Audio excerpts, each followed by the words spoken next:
విగ్రహం పక్కన అవి ఏంటి అసలు? అవి ఆ రోజుల్లో ఇక్కడ చిన్న సువారం పెద్ద సువారం అని భోజనాలు ఏర్పాటు చేసేవారమ్మా. బంధువులకి ఒక రకమైన భోజనం, పనివారులకి వారికి ఒక భోజనం, బ్రాహ్మణులకి ప్రత్యేక భోజనం, ఇన్ని రకాల భోజనాలు ఏర్పాటు చేసేవారు.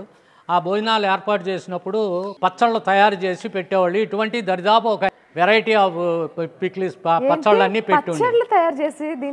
దాంట్లో పెట్టేవారు.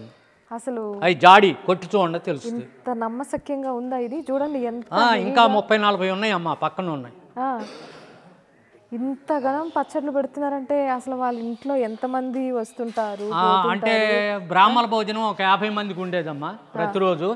తర్వాత సన్న సువారం అంటే ఒక 100 మందికి ఉండేది. తర్వాత ముతక సువారం అంటే ఒక 200 మందికి ఉండేది.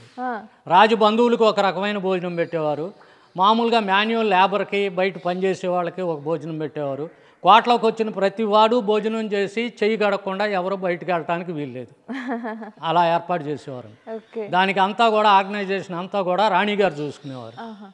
వారే దగ్గరుండి ఏ రోజు ఏ వంట వండాలి, ఏమి పెట్టాలి అనేది వారే చూసి వంట వాళ్ళని పిలిపించి ఆ చెయ్యి పెట్టి ఆవిడ టచ్ చేసినాక కూరలు ఏర్పాట్లు చేసేవారు.